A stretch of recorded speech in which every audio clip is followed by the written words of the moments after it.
What is going on, guys? Welcome back to Swanted Productions for the Love of Sports. I am joined by a whole panel today. We are all so excited. NBA season starts tomorrow, and all of us are coming at you live right now to discuss who we think is going to win and what we got going on for this NBA season. My name is Robert Swan. I'm the host of this channel. I'm going to let my friends introduce themselves. Michael, let's start with you and then just pass it on. All right, as you said, my name is Michael. I'm with Unwrapped Sports Network, which pretty much all of us are here today, which is we're representing good there. You can follow me on Twitter at MDLawson00. Also co-host two shows with Unwrapped Sports. One is Count the Bucket on Saturday nights, 10:30 p.m. Eastern Time. And then also Backstop Banter, everything baseball, of course, on Thursday nights at 10 p.m. Eastern Time as well.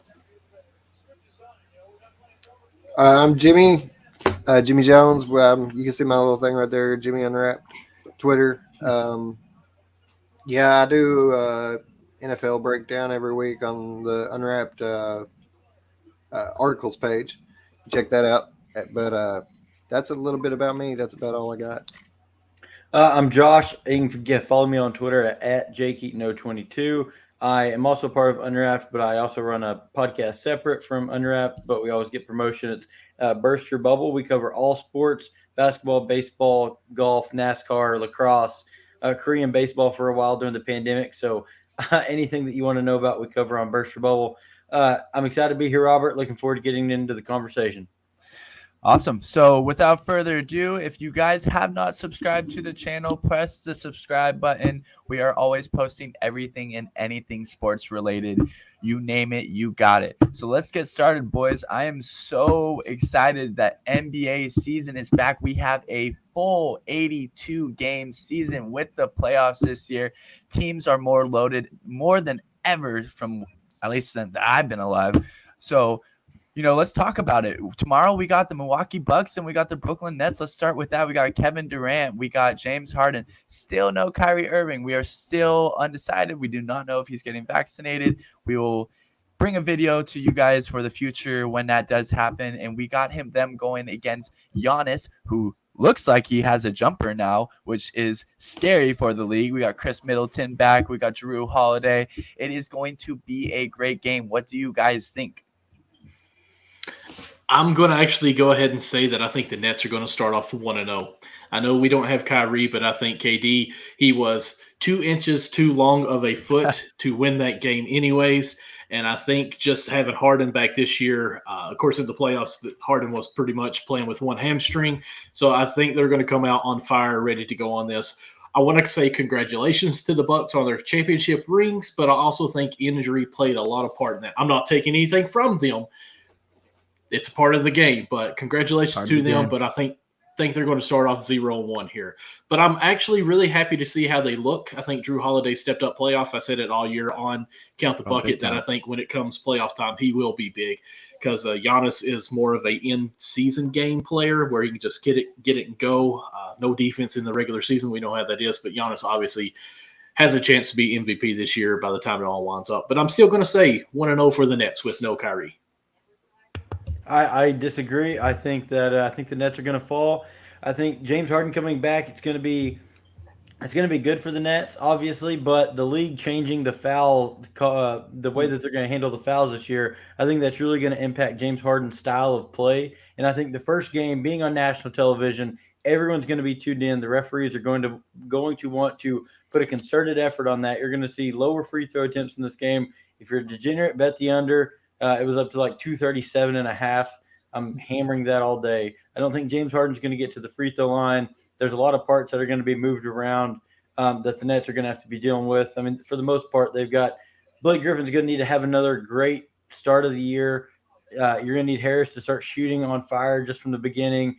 And the Bucks have more of a concerted we brought people back. This is our core. We're going to be able to get going. And I think all the emotions are going to be high after raising the banner, getting the rings. It's the first time for all these guys. So I think that the emotions are going to be high, and they're going to be able to come out and just win the game by 6 to 8 points, do what they need to do, take care of business late in the fourth.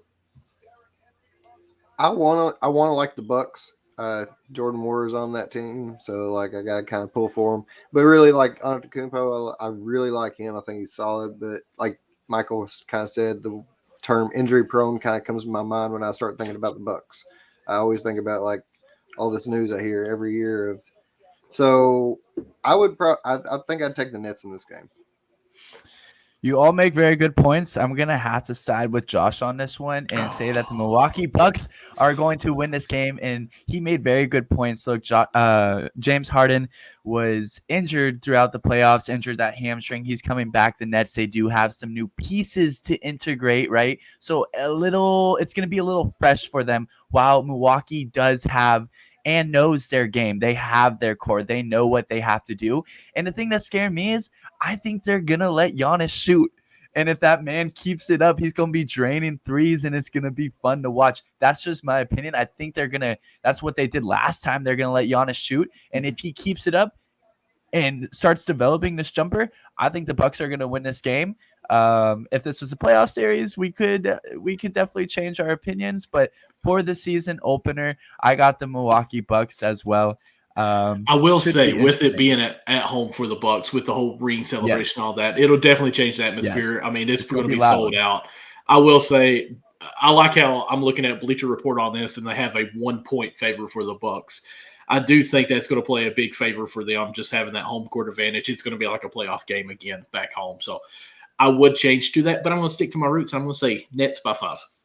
And I'll say that one other thing to monitor here is the Bucks aren't going to have anybody else besides Giannis to guard Kevin Durant.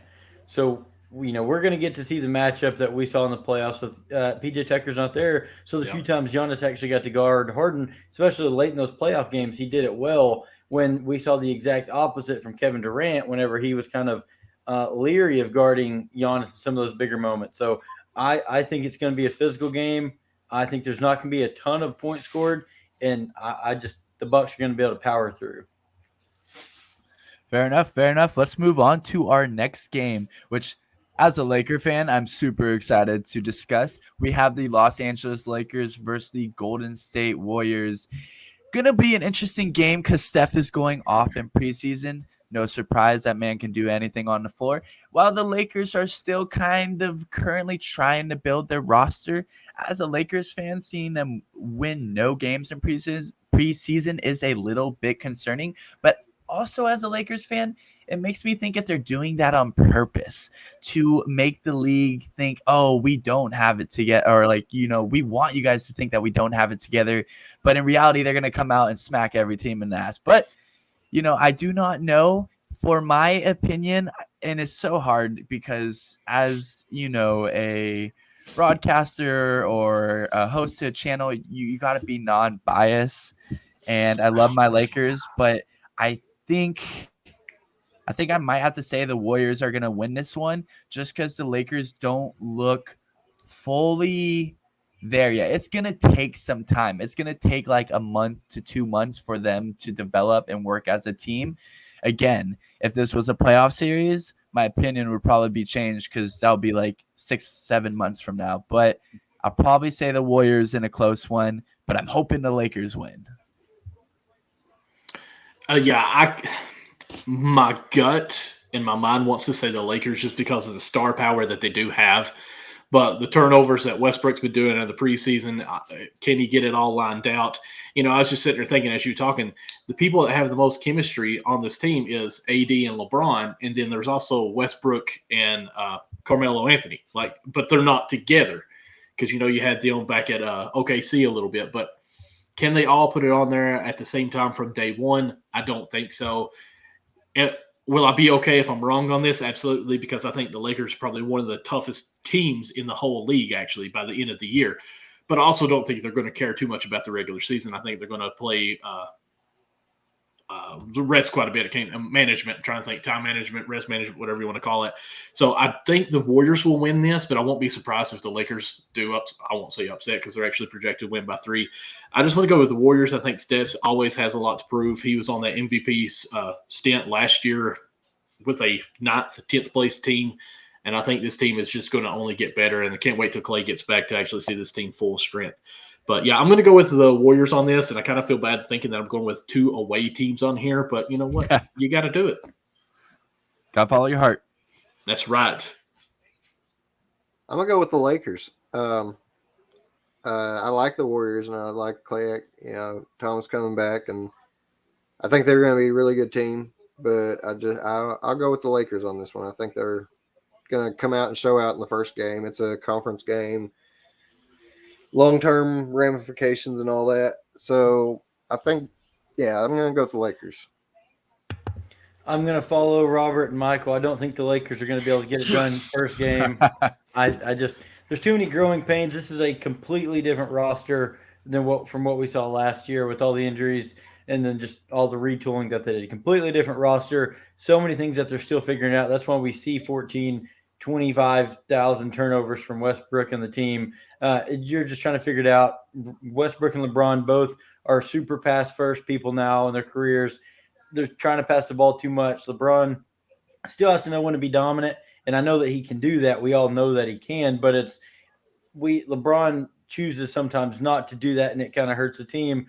You always have to worry about Anthony Davis health starting off the year. Wayne Ellington's not going to play. Kendrick Nunn's going to hopefully play. I mean, this team's still dealing with role player injuries, so this team's going to need role players to come out and actually be firing on all cylinders in game one, knowing exactly the spots to be for LeBron and Westbrook to be throwing dots. They need to know the playbook, and I'm not convinced that they can do that. Where this Warriors team, exactly what we just talked about with the Bucks, this Warriors team, they know their core. They know exactly what they have to do. Yep. Steph Curry's going to run around the three-point line and continually shoot threes, and that's how you win basketball games. Both teams, in my opinion, I think both teams are going to shoot the lights out in this game. You're going to see a really, really high score. Hopefully it is similar to the play-in game. That would be an absolute amazing season opener. As far as injuries, we have Wayne Ellington is out with the hamstring injury. Kendrick Nunn is questionable with the ankle injury. And Malik Monk is probable, which is good because Malik Monk was killing it in the offseason.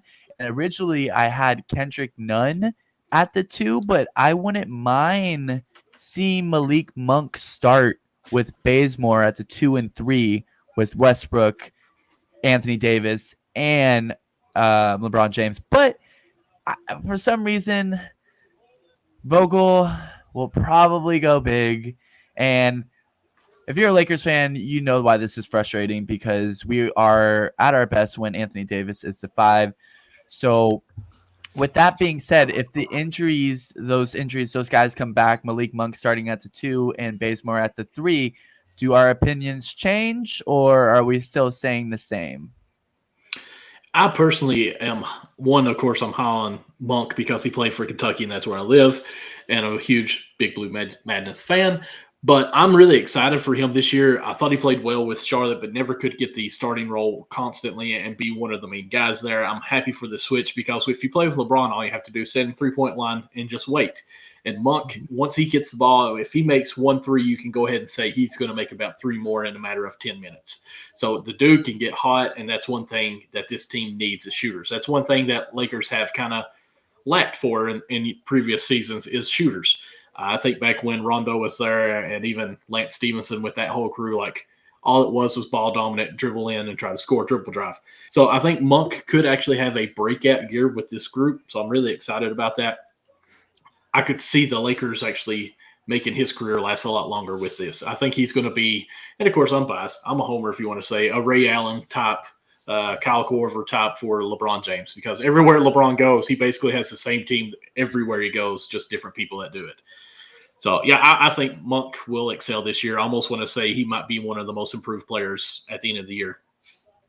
It doesn't change my opinion either way, whether he plays or not. I don't think and I would like the Lakers to win. I'm not going to say I love to watch Steph Curry lose, but, I'm not the biggest Warriors fan. So I'm from Oklahoma City, so I can't be a Warriors fan, which may have a little bit to when I picked against Kevin Durant earlier, but we'll move past that.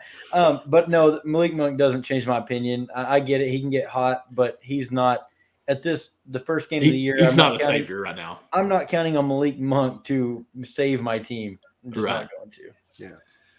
So the consensus is the Warriors from what it seems like, but I'm hoping that, the Lakers big 3, they haven't played together a lot in the off season and they weren't on the floor a lot for, let's say, numerous stretches or various stretches for the game. So what I'm hoping, I feel like our hearts are telling us or maybe our guts are telling us that the Warriors will win. But deep down, maybe that big three, that's what I'm hoping as a Lakers fan, is that they want you to think that they're bad coming into this, because the last 2 years, if you're a Lakers fan, they started off 20-3, like 25-3, I think it was at one point. So I'm hoping that the Lakers fool everyone. I hope was that what they I want was the attention. That's what I was thinking about on this game in particular. Like down the road, the next 2 or 3 games, yeah, sure, there'll be some garbage times there where like they're not playing the starters, they're resting them and all that stuff. But this game in particular, just because it's the first game of the season, because it's the Warriors, because it's conference implications, all those things combined, like I think that's why I think the Lakers were going to show out. Yeah, it can go either way. I'm going to also talk about some of the young guys on Golden State Warriors team. I mean, the 7th round draft pick, Kuminga coming in. I mean, they have to expect him to be able to make a little bit of waves coming off the second-year player that they drafted last year. His name's slipping out of my head right now. But, I mean, they have a couple of guys that they expect to be high-level players in the NBA, and they need them to perform at high levels. So I think just from having an actual year of the offseason, being able to work into the offense and do some of that things, I think you're going to see some of these younger guys play a little bit better, and it's going to show game one. And then Steph Curry is just going to be an MVP. I mean, he was very mad about last year. He did not like the way that it ended. Steph Curry is going to go back to being Steph Curry. Robert, you might be able to tell me, is Clay going to play game one, or when do we expect him in? No, January. Okay. Yeah. At the earliest. Sorry, Robert. That's how much I care enough to look into the Golden State Warriors. But were you talking about Wiseman? Wiseman. Wiseman? He's actually out this game too. So you know. Yeah. So they will probably go small, huh? Mm-hmm. I don't think Lakers will be able to go too big and small at the same time, of course, because with the Golden State the way they do, I mean, they are good small ball, and I think Lakers will have to try to match up to that, which would probably be best for the Lakers, because I think everyone in the country thinks when AD is the 5, that's their best team. I really hope, because they'll probably put Draymond at the 5 and probably maybe Otto Porter at the 4 or something like that, whoever is on the team. And if they go DeAndre Jordan and Anthony Davis against Draymond at the 5, like, it's not going to work. The defense is not going to work. It won't. But with that said, I'm not really too afraid of the Lakers beating me from outside. Not with DeAndre Jordan on the floor, no. Yeah, and I mean, because we were talking about this a couple of weeks ago, me and Nick, on Count the Bucket. Like, out of the big 3, the only person that you're really worried about shooting a 3 ball is Anthony Davis, the 5. So, I mean, LeBron is probably 30%. He hits some clutch shots, definitely, but as far as knock down every time, I can live with him shooting that sometimes. And Westbrook, I mean, they guard him at the free throw line now pretty much. So, I mean, pack that in if Anthony Davis is on the block. I mean, he's actually their best perimeter shooter out of the big 3. Of course, then you got Carmelo Anthony come in, do the one step, one dribble, and just shoot from 18 feet and make it. But it should be an interesting game to see how Frank Vogel's rotations plan out. I want to thank all you guys for coming on the show. I believe it was the first time for all of you, and there will be many more. This is For the Love of Sports. My name is Robert Swan. I am the host. Again, if you have not subscribed, press that subscribe button right down there. We'll bring you everything and anything sports related. You don't want to miss out on this movement. Before we go, guys, do you guys want to say anything else? No, man. Just appreciate it. Thank you so much. This will not be the last time on here. All right. Robert, thanks for having me on. I will say right before I leave, I'm switching my pick. Lakers are going to win. I just realized that Draymond's also having limited minutes. Warriors are going to be hurt. So give me the Lakers. Oh. Well, I am standing firm. I might. Thanks, guys. Yeah, we got to end it. This too.